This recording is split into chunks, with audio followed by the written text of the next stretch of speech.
बलरामपुर नामक एक छोटे से गांव में भीखू नाम का एक आदमी रहता था। भीखू के पास कोई काम नहीं था।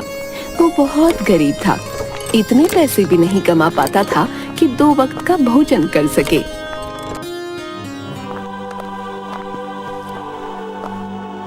पता नहीं कब मुझे काम मिलेगा। आप जानते हैं, अब तो मंदिर में खाना मिलना भी बंद होने वाला है। अब हम कहाँ से खाएंगे? क्या? ये तो बहुत बुरी बात है। ऐसा नहीं होना चाहिए। हाँ, कल ही पुजारी जी कह रहे थे अब से मंदिर में खाना नहीं मिलेगा। ओह, तब तो हमें बहुत तकलीफ हो जाएगी। भीखू के 2 बच्चे भी मंदिर में ही खाना खाया करते थे। बच्चे भी भूखे ही रहेंगे। नहीं नहीं, मैं कुछ ना कुछ जरूर करूंगा। तुम लोगों को भूखा नहीं रखूंगा। अगले दिन से मंदिर में खाना मिलना बंद हो जाता है। सुनिए जी, बच्चे खाने के लिए बहुत जिद कर रहे हैं। क्या दूं इन्हें? भूख तो मुझे भी लगी है। रुको, मैं कुछ लेकर आता हूँ। भीखू आसपास कुछ काम ढूंढता है।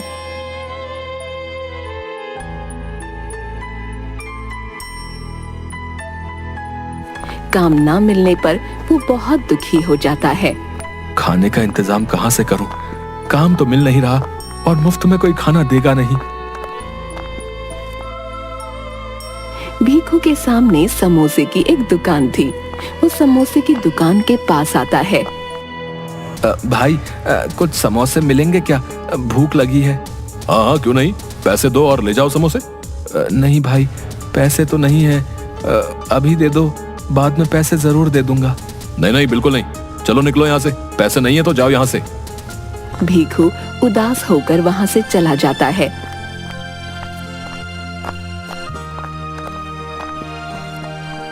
वापस घर आता है तो देखता है उसकी पत्नी एक ओर बैठी है और उसके बच्चे रो रहे हैं। भीखू अपने कदम पीछे ले लेता है। अब तो खाना लेकर आना ही पड़ेगा। भीखू समोसे वाले की दुकान के पास आता है, कुछ समोसे उठाता है और भागने लगता है। अरे रुको रुको, चोर चोर पकड़ो।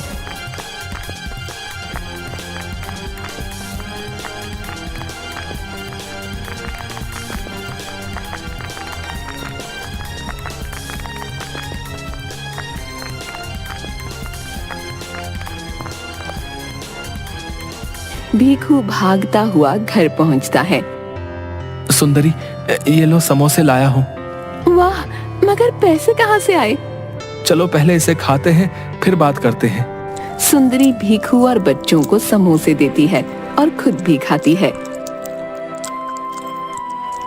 बताइए ना, समोसे कहाँ से आए? क्या करता सुंदरी, पहले उधार पर मांगा दुकान वाले से समोसा तो उसने मना कर दिया। फिर मुझे चोरी करनी पड़ी। क्या चोरी? नहीं नहीं, ये सही नहीं है।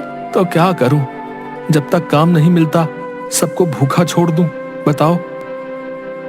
सुंदरी भीखू की बात सुनकर चुप हो जाती है। तुम चिंता मत करो, मैं ज्यादा दिन तक ऐसा नहीं करूंगा। भूख की वजह से हर बार भीखू को चोरी करनी पड़ती। वो अब तक सभी से बचता आया था। हे भगवान, मुझे आगे भी इसी तरह बचाना।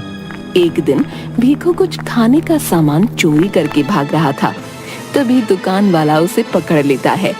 अब तू नहीं बचेगा, अभी तुझे सरपंच जी के पास लेकर चलता हूँ। दुकानदार भीखू को सरपंच जी के पास लाता है।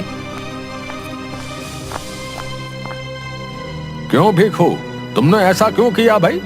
सरपंच जी, मुझे माफ कर दीजिए, मगर मेरे पास कोई काम नहीं है, इसलिए पैसे की बहुत कमी है। खाने के लिए भी कुछ नहीं, इसलिए चोरी करना पड़ा। नहीं भीखू, ये तुमने अच्छा नहीं किया। तभी कुछ और दुकानदार सरपंच के पास आते हैं और कहते हैं, सरपंच जी, इसने तो हमारी दुकान से भी चोरियां की हैं, वो भी कई बार। इसीलिए इसे कड़ी से कड़ी सजा मिलनी चाहिए। अच्छा अच्छा, सभी शांत हो जाइए, शांत हो जाइए। सुनो भीखू, तुम इस गांव में रहने के लायक नहीं हो। आज के आज तुम अपने परिवार के साथ ये गांव छोड़कर हमेशा हमेशा के लिए चले जाओ। हाँ। मगर सरपंच जी, मैं कहाँ जाऊंगा? वो मैं नहीं जानता, तुम ये गांव छोड़कर चले जाओ बस। भीखू उदास होकर घर आता है और सुंदरी को सारी बातें बताता है। मगर हम लोग जाएंगे कहाँ? पता नहीं सुंदरी, अब सरपंच जी ने कहा है तो हमें यहाँ से जाना ही होगा। बच्चों को साथ लो और चलो यहाँ से। भीखू अपनी पत्नी और बच्चे के साथ गांव छोड़कर चला जाता है।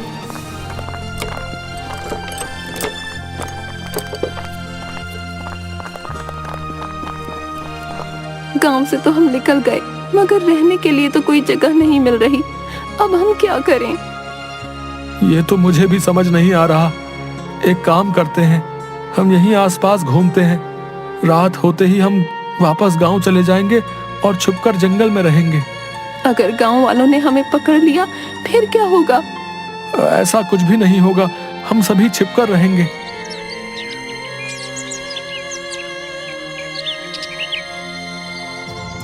रात होते ही भीखू अपनी पत्नी और बच्चों के साथ गांव वापस आ जाता है और जंगल में जाकर छिप जाता है।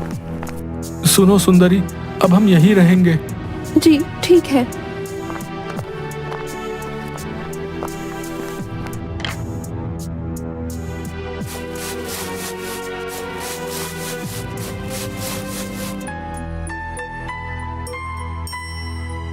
भीखू का परिवार उसी गांव के जंगल में छिप कर रहने लगता है। पेड़ से फल तोड़कर खा लेता था।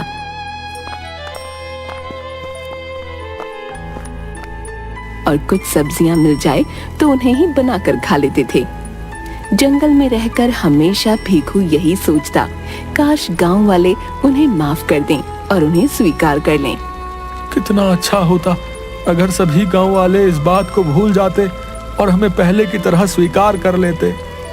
पता नहीं ऐसा कभी होगा या नहीं, मगर मुझे यहाँ रहने में बहुत डर लग रहा है।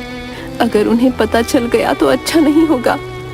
जब तक सब सही चल रहा है चलने दो, क्योंकि अभी हमारे पास कोई और उपाय नहीं है।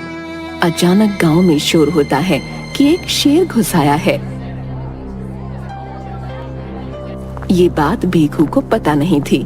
कुछ गांव वाले जंगल में लकड़ियां काटने आते हैं।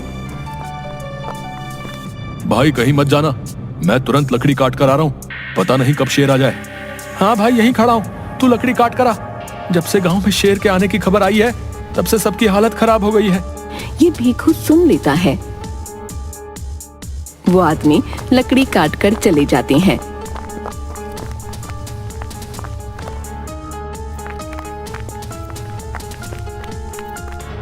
अरे सुंदरी, कुछ लोग लकड़ियां काटने आए थे। वो कह रहे थे गांव में शेर घुस आया है। अगर शेर यहाँ भी आ गया तो हम क्या करेंगे? तब तो हमें भी बहुत सतर्क रहना चाहिए।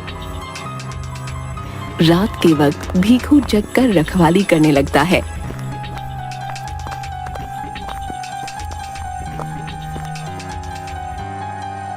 एक रात अचानक भीखू को पैर की आवाज आने लगती है।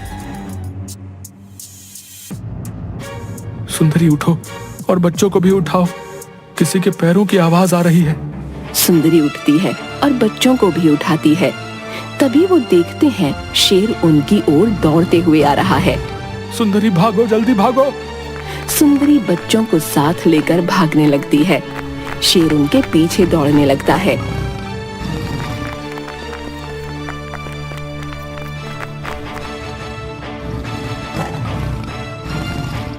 आगे रास्ता नहीं बचा था। सुंदरी रास्ता खत्म, यहाँ तो सिर्फ एक दरवाजा दिख रहा है। चलिए इसी दरवाजे के अंदर चलते हैं। भीखू दरवाजा खोलता है और सभी दरवाजे के अंदर चले जाते हैं। यहाँ तो बहुत अंधेरा है, कुछ दिख भी नहीं रहा। हम कुछ घंटे यहीं रहते हैं, फिर बाहर जाएंगे।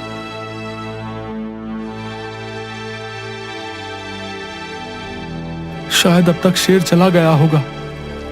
कुछ घंटों बाद वो दरवाजे के बाहर आते हैं तो उन्हें जंगल कुछ बदला बदला सा लगता है। सुंदरी, ये जंगल मुझे सुरक्षित नहीं लग रहा। अब हमें गांव वालों के पास ही जाना होगा। माना वो हमें बहुत सुनाने वाले हैं, मगर अभी जंगल में रहना एकदम सुरक्षित नहीं। गांव में चलकर पूछते हैं शेर गया या नहीं। जी ठीक है, चलिए।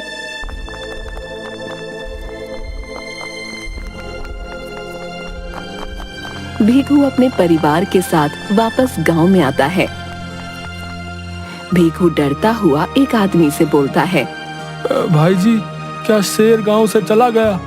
शेर? गांव में शेर कब आया भाई? हैं? वैसे ये बताओ कैसा चल रहा है सब कुछ?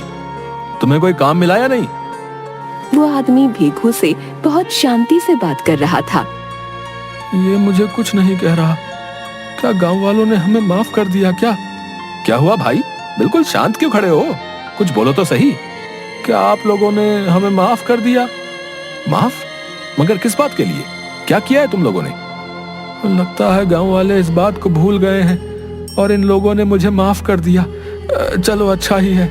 अब क्या उस बात को याद दिलवाना? छोड़ो, कोई आवश्यकता नहीं। वो खुशी खुशी गांव में रहने लगते हैं। कोई भीखू से कुछ नहीं कहता। सुंदरी, अब मैं चोरी नहीं करूंगा। सुना है सेठ जी किसी काम करने वाले को ढूंढ रहे हैं, वहीं जाकर काम करते हैं। 2 वक्त का भोजन तो मिल ही जाएगा। वैसे भी सभी उस बात को भूल गए हैं। अगर वापस वैसा किया तो सभी छोड़ेंगे नहीं। भीखू और उसकी पत्नी एक सेठ के घर काम करने लगते हैं और उन्हें वहीं से खाना मिलने लगता है और थोड़े पैसे भी। वो खुशी खुशी जिंदगी व्यतीत करने लगते हैं। सुनिए, सेठ जी ने कहा है जंगल से लकड़ियां काट कर लाना है। ठीक है, चलो।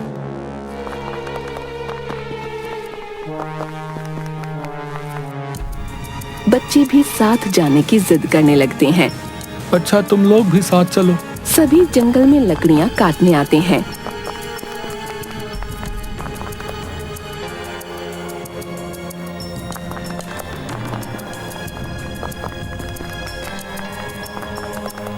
तभी अचानक एक जंगली जानवर उनका पीछा करने लगता है।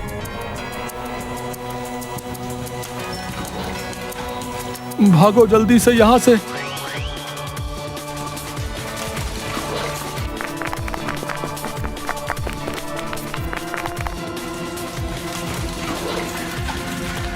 भागते भागते वो वापस उसी दरवाजे के पास आ जाते हैं। चलो सुंदरी, इसके अंदर ही छिप जाते हैं। वो उस दरवाजे के अंदर चले जाते हैं।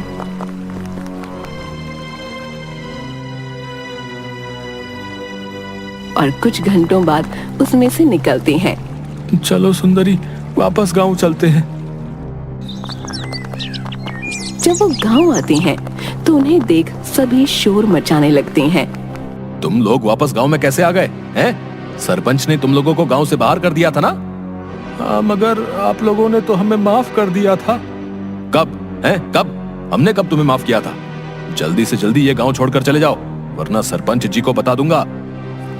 उन्हें वापस गांव से बाहर कर दिया जाता है। ये क्या हो रहा है? अभी तो सब कुछ सही चल रहा था, अचानक इन्हें क्या हो गया भाई? रात के वक्त वापस वो गांव आ जाते हैं और जंगल में जाकर छिप जाते हैं। हमें फिर से यहीं रहना होगा। पता नहीं गांव वालों को क्या हो गया है। कभी वो हमें माफ कर देते हैं, कभी भगा देते हैं। तभी उन्हें किसी ऋषि के मंत्र पढ़ने की आवाज आती है। वो ऋषि के पास आते हैं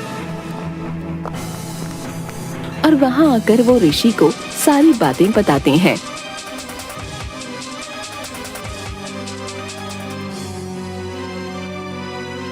अच्छा, तो तुम लोग उस दरवाजे के अंदर गए थे।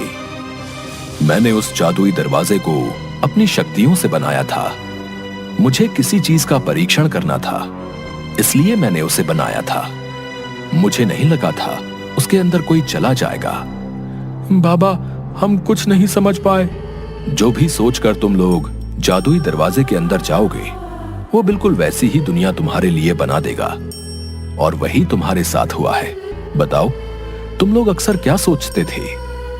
हम तो यही सोचते थे गांव वाले हमें माफ कर दें और हमें पहले की तरह रहने दें।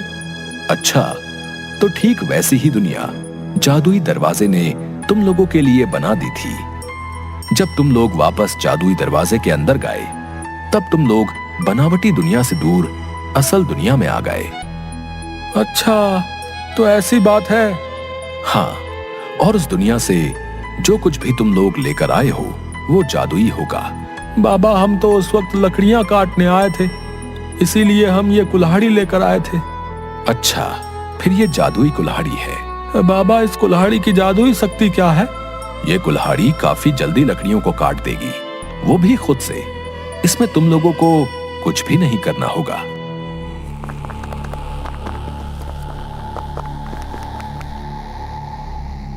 सुंदरी, अब क्या किया जाए? तभी गांव के कुछ लोग भीखू के परिवार को जंगल में देख लेते हैं और उन्हें लेकर गांव आते हैं। सभी भीखू को खरी खोटी सुनाते हैं। ये तुमने अच्छा नहीं किया। जब मैंने तुम्हें गांव से निकाल दिया था तो तुम वापस क्यों आए? इसी बीच भीखू सोचता है कि क्यों ना जादुई कुल्हाड़ी का इस्तेमाल किया जाए। कृपया शांत हो जाइए आप लोग। हमें इस गांव में रहने दीजिए और मुझे माफ कर दीजिए। मैं अपनी गलती का प्रायश्चित करना चाहता हूं और इसके लिए मैं गांव के सभी लोगों के लिए मुफ्त में काम करने को तैयार हूं। कौन सा काम करोगे तुम?